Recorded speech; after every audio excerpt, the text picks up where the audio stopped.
Okay, I'm going to try to make this video one last time.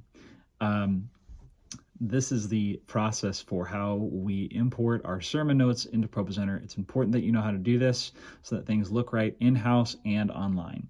So I'm going to cover how to make sure the PowerPoint file is formatted correctly before you import it into ProPresenter.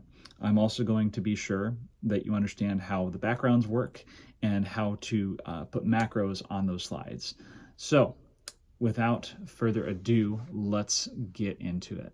So the very first thing we're going to go ahead and do is check out our PowerPoint file. You're going to find this in the Dropbox.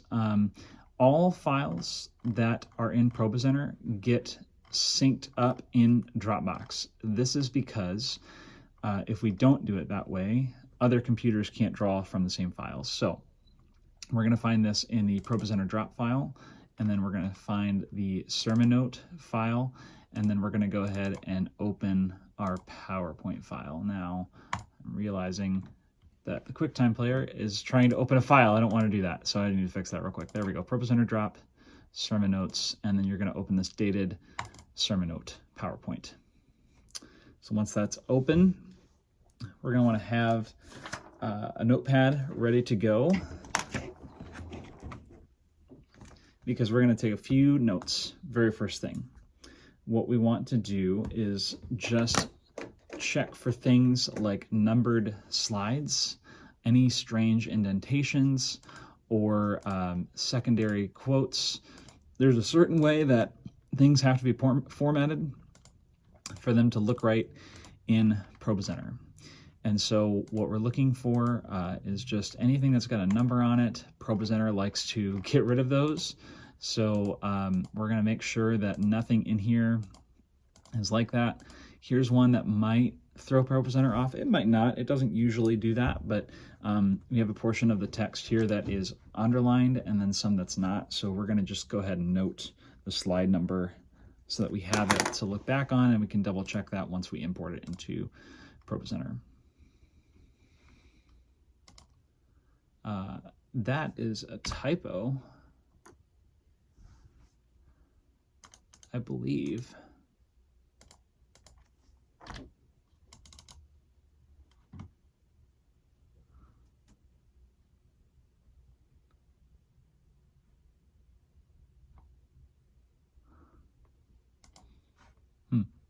That might be a typo. We'll fix it in ProPresenter.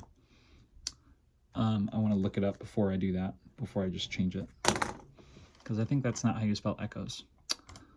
The good news is we actually don't have any of those numbered slides like I was talking about. And we do have our blank slides and our note slides all as one type of background, so that's going to make things even easier. So what we're going to do first is grab our background file. So what we want to do is go ahead and delete the text that's on it. We don't need that. And then we're just going to come over here to export. And then we want to export this as a PNG. Again, this is for the background slides. Make sure you select Save Current Slide Only, and you'll see how we use this here in just a moment. So we're going to export it, and we're going to make sure it winds up in the sermon note folder in that same ProPresenter drop file. Okay, so there's that, and you can see it popped up over here. So when we open ProPresenter, that file will be there and ready for us to use. And then the next thing we need to do is go ahead and delete all of these backgrounds. I don't need them because ProPresenter is going to add the background to the text separately. This is how our live stream works. So we're going to go through, and actually you might want to double check that the background behind this background is transparent. So we're going to just go ahead and hit Command A and hit Design, and just double check that the background's been formatted, and it has. Our person doing those typically remembers to do that. So it's got hide background graphics checked, and then 100% transparency, which is perfect. That's exactly what we need. So now all we have to do is go through and just one by one, you can just delete this background. We don't need it. So click, click, delete. I'm just hitting backspace here. It goes pretty quick, and you'll want to do it before you import it into ProPresenter. You can do this in ProPresenter as well, but it takes a lot more time.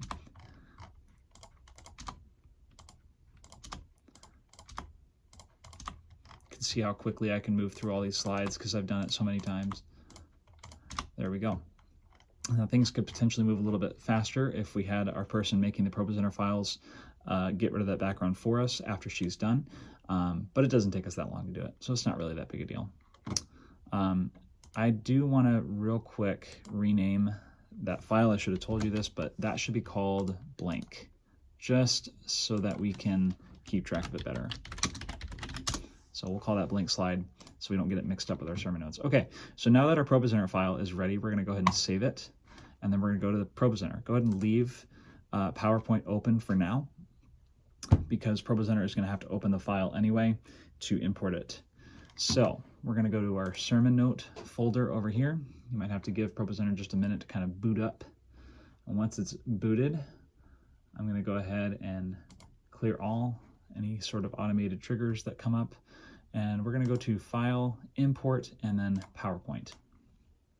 And then from here, you can go and find the file. Usually it's in the Recent Places section, so you can just go to Sermon Notes and then select that and import your PowerPoint file. You want to make sure you import it into the sermon note library, and then there we go. It's going to open this file back up, and then just give it another second, and it'll import the PowerPoint file into ProPresenter. And there we go. We're not done yet. We still have a couple of things to do. We need to add our bumper video here, so we can delete that very first slide and go to our media bin and grab our bumper video. You can see it's already there, and so we're good to go. We can just click and drag it, and there it is. We'll deal with our macros here in just a minute. So we're going to go through and double check. We need to put this in automatic mode, which basically just means we're going to add an action that triggers the background slide. So we'll go to Media Playlist, Sermon Notes. And now we know that our sermon macro is going to trigger the background when we use it. So we're going to click on the very first slide here and go to the very end, shift click again to select all of the slides, and then holding shift, deselect the blank slides because we're going to put different macros on those. Okay, so once you have just the text slides, you can right click, add action, scroll down to macros, default collection. I know that's a lot of windows to pop through, sermon.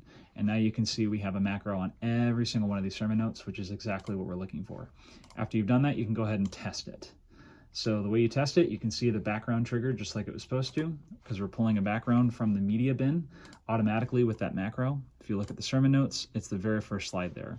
So you can clear all, and you can see that background get triggered when I select a slide, because that's what that macro does. It is queuing a background up so that we don't have to manually drag a background onto every single slide.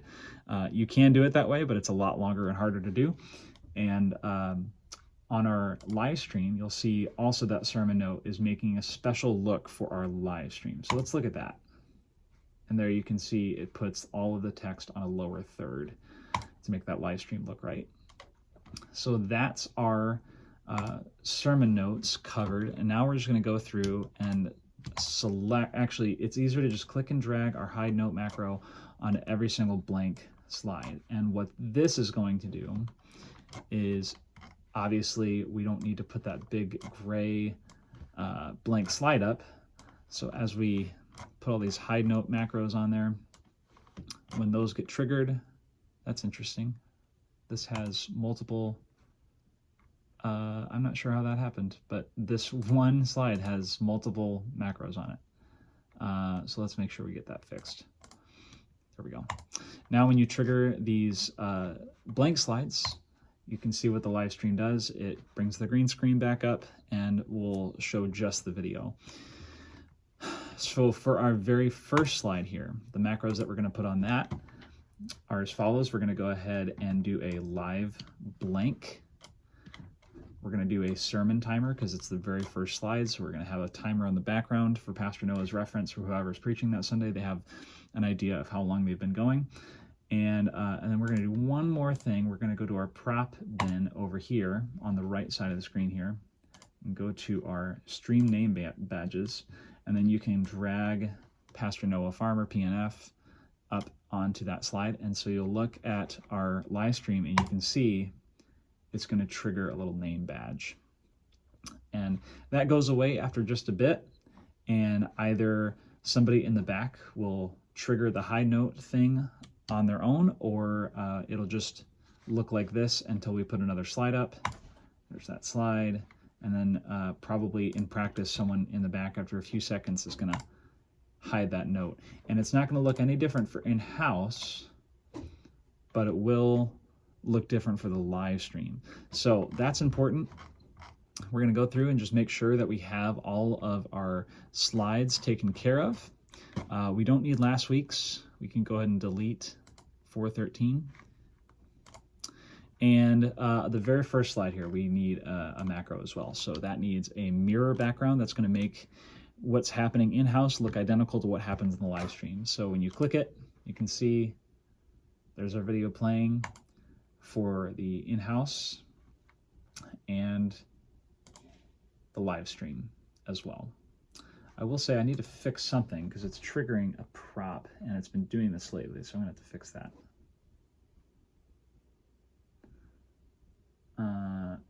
It's triggering a look.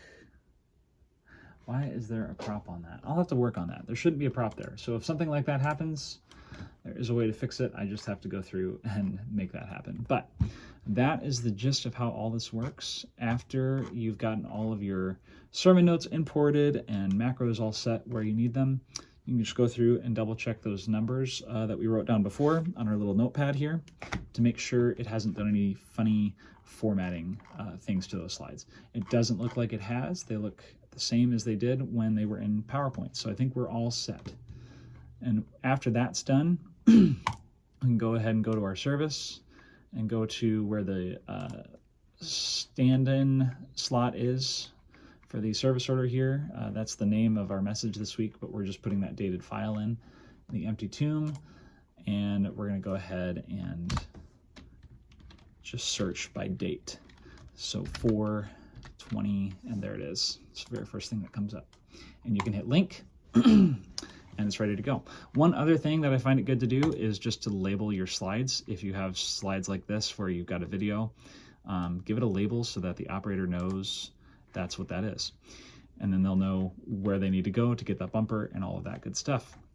But that is it. Pretty straightforward.